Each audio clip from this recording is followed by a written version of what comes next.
ಪ್ರಾರಂಭ ಮಾಡಿದ ನಂತರದಲ್ಲಿ ಸ್ವತಃ ನಾವೇ ಅಭ್ಯರ್ಥಿಯಾಗಿರುವಂತಹ ಸಂದರ್ಭದಲ್ಲಿ ಬಹುಶಃ ಧಾರವಾಡ ಮತಕ್ಷೇತ್ರ ವ್ಯಾಪ್ತಿಯೊಳಗೆ ಬಹಳಷ್ಟು ಸಂಘ ಸಂಸ್ಥೆಗಳು ಬೆಂಬಲವನ್ನು ಕೊಟ್ಟರು, ರೈತ ಸಂಘದವರು ಬೆಂಬಲವನ್ನು ಕೊಟ್ಟರು, ಬೇರೆ ಬೇರೆ ವ್ಯಕ್ತಿಗಳು ಬೆಂಬಲವನ್ನು ಕೊಟ್ಟರು.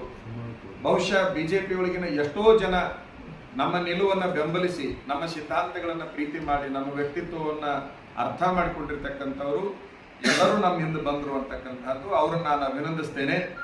ನಿಮ್ಮೆಲ್ಲರ ಅಭಿಮಾನ ಯಾವುದರ ಮೂಲಕ ವ್ಯಕ್ತ ಆಗಬೇಕು ಅಂತಂದ್ರೆ ಜೋಶಿ ಅವ್ರನ್ನ ಸೋಲಿಸೋದ್ರ ಮೂಲಕ ವ್ಯಕ್ತ ಆಗಬೇಕು ಅಂತಕ್ಕಂಥದ್ದನ್ನ ನಮ್ಮ ಹಿಂಬಾಲಕರಿಗೆ ನಾವು ಹೇಳಲಿಕ್ಕೆ ಇಚ್ಛಪಡ್ತೇವೆ. ಬಹಳಷ್ಟು ಜನ ನಮ್ಮನ್ನು ಪ್ರಶ್ನೆ ಮಾಡ್ತಾ ಇದ್ದಾರೆ, ನಾವು ಮುಂದೆ ಏನ್ ಮಾಡಬೇಕು ಅಂತ ಹೇಳಿ. ಜೋಶಿ ಅವರ ವಿರುದ್ಧ ಸಂಘಟನೆಯನ್ನ ಮಾಡಿ ಜೋಶಿ ಅವರನ್ನ ಸೋಲಿಸಬೇಕು ಅಂತ ಹೇಳಿ ನಮ್ಮೆಲ್ಲ ಹಿಂಬಾಲಕರಿಗೆ ನಾನು ಈ ಮೂಲಕ ಹೇಳ್ಕೊಳ್ಳಿಕ್ಕೆ ಇಚ್ಛಪಡ್ತೇನೆ.